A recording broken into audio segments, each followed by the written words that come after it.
We're in the Polytunnel today, guys, and it's now the 13th of March. What we're looking to do today is to plant some first early potatoes. Now, about a week ago, I put this video up in our Facebook page, and if you guys aren't already a member of our Facebook page, make sure you come along and subscribe to that, because we have loads of conversations and stuff there that we can't necessarily have here at YouTube. Anyway, within that video, I showed how you can pull 15-pound of main crop potatoes out of one of these buckets. Now, these buckets come from Oakland Gardens, and they're a fantastic bucket. I've been using them for years and years and years. If you look back through my videos, you'll see that these buckets make a regular appearance.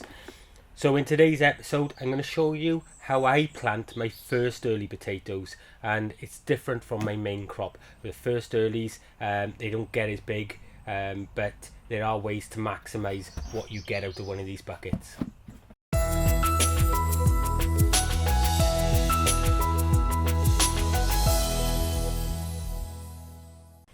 So the first thing we need is some compost, and I have that here. This is a compost called Mother Earth.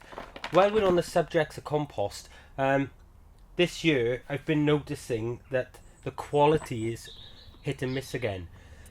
Excuse me. Now, last year the quality of this Mother Earth was superb, but this year it's not as good as it was, and I'm finding that there's a lot of bits and things in it, bits of wood that haven't broken down yet. And I'm hearing that from a lot of you guys in the groups as well. You're saying that the compost you're buying that were okay last year and not so good this year. So I don't know what the manufacturers are doing, whether or not that compost is being rushed through the process and hasn't completely broken down or what, I don't know. But so the first thing we need to do is fill this bucket to about a third of its way with compost, guys. Now, a lot of people in the groups have said, oh yeah, this is an expensive way of growing potatoes and what have you. And last year we done a video, and you'll see that here. We done an experiment of what's best to grow potatoes in the ground or in buckets, and we showed that the yield coming out of the buckets was double than it was coming out of the ground.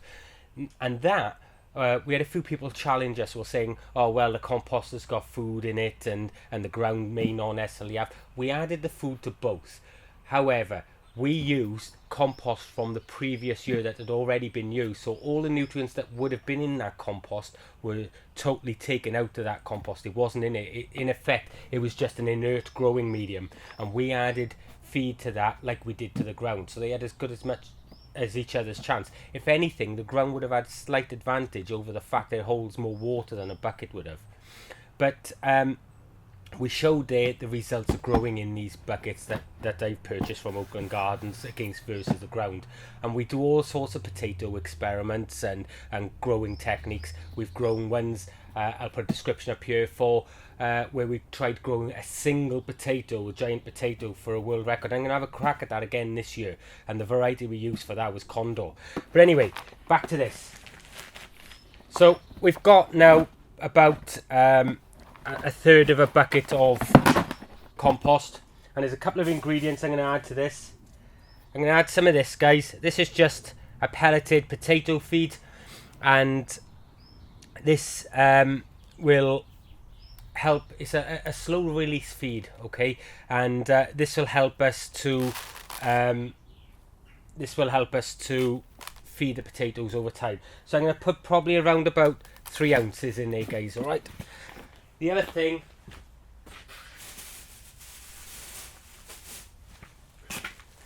I'm just going to mix in just a little bit of fish blood and bone. I'm going to break a hole in that, and I'm not going to put a lot of this in, guys, but just a very small little handful like that.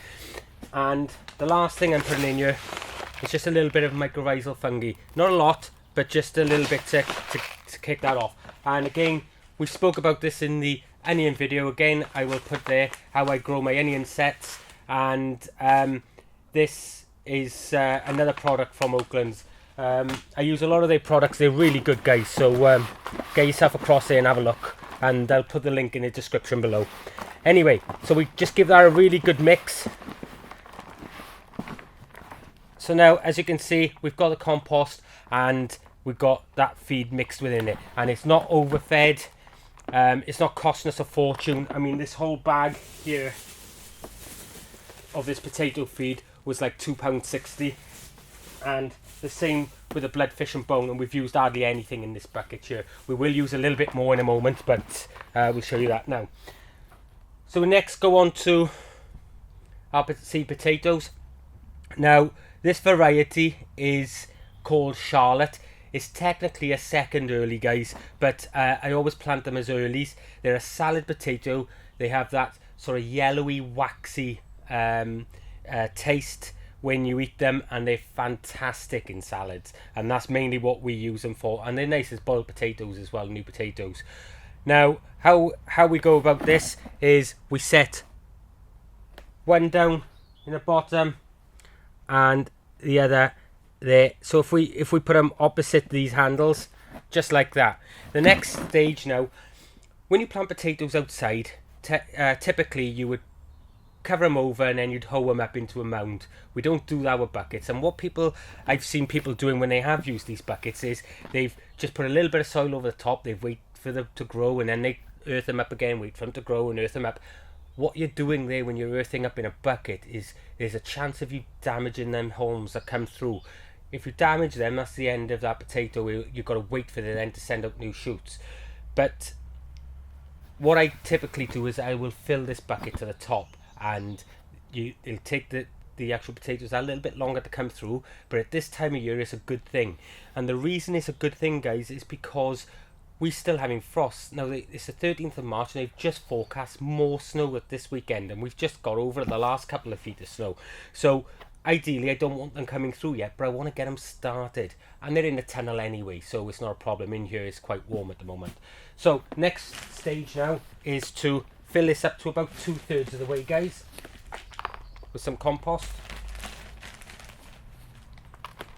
And yes, compost can be expensive to buy unless you're buying it in bulk and what have you, to fill lots of buckets if you're doing lots of buckets.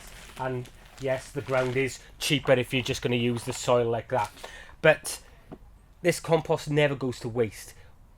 Once these potatoes are harvested, we use this to enrich our beds, which gives that our soil in our beds that extra body it needs, and makes it more light and breaks up the clay soils and things like that. So literally it's just organic matter at the end of the day, so it never goes to waste. So what we're doing here when we're growing our potatoes in this is we're investing in our garden, guys. And so it's not just a case of, oh, that was an expensive bucket of spuds, because that compost goes on to provide crop after crop after crop after crop within our beds or out on the garden. So it's never ever a waste, guys. All right, so again now, same on this one, about 3 ounces there.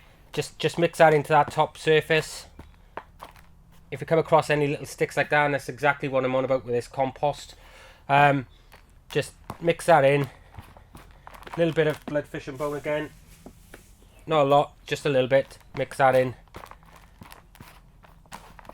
and essentially that's done now, guys. And all we do now is top this right to the top with this compost.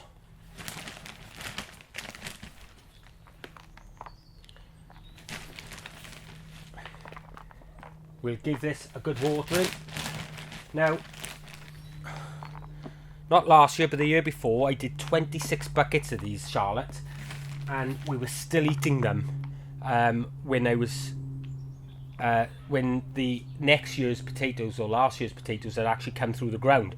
So we kept down last year to just 2 buckets, but it wasn't enough. So this year I'm actually doing 5 buckets of 4 seed potatoes. And we've been asked quite a lot lately, especially after that video on our Facebook group, which has had over 30,000 views, guys. I can't thank you all enough for the views on that and for sharing it and stuff like that. When you guys share our videos, it really does help us out, you know, to get that exposure for new people, you know, and that's how you pick up new subscriptions and stuff like that. So if you wouldn't mind sharing our videos when you see them, and giving them the thumbs up, I'd really appreciate that as well. That lets me know I'm on the right track and making the videos you guys want to see. And obviously, if you guys decide that you want to see a video, and I haven't made it, or you want to see a new version of it, write in the comments below and let me know, because I'm more than happy to contemplate making some new videos for you guys. So we're right up to the surface now. Look at this. It's rubbish. Right, so we're right up to the surface now, pretty much, guys. I leave it maybe about an inch below. I'll just tamp it down just a touch to settle it. Not pushing it hard, not compacting it. But the reason I leave it about an inch below is now I can water this without it overflowing, because otherwise that water that we're putting on here goes over the side and gets wasted. And we spoke in a previous video about how important water is to keeping water containment and catchment on our site, and I'll put a link up there for that as well. So that's essentially it, guys. What varieties are you growing this year? I'm going to be growing the Charlotte, I'm going to be growing Condor, I'm going to be growing Rudolph, which was in that video on Facebook, and I think that'll be it this year. So I'm going to be growing the 3 varieties. What are you growing? What varieties do you find best? Oh, I'll tell you one other I'll be growing, guys. Sapo Mira. That's another fantastic potato, and I'll be growing that as well for definite. So put down in the description below what you're growing as well. I'd really be interested to see what varieties you guys are finding good and what have you. And if you grow yours in the Oakland buckets, definitely give us a thumbs up. And if you don't, why not, guys? Because this is such a fantastic way you can get them started early, and on top of that you can then take them out as they started, and when you've finished you can just cut the tops off and bring the bucket in and store them in the bucket in a greenhouse or a polytunnel, and you can harvest them when you want to. I've taken them out of these buckets the other day, for argument's sake. I'm talking like a week and a half ago. I pulled a bucket full for the house. The potatoes in there were as good as the day that they grew, and it went through all winter, no problems. So anyway, guys, that's it from me for this episode. Don't forget, as always, give us the thumbs up on this. I'd really appreciate it. And don't forget to hit the subscribe button and share this video everywhere, guys. I'd really appreciate that too. And if you want any other videos, like I said, put it in the description below. I'll see you in the next one. Bye bye.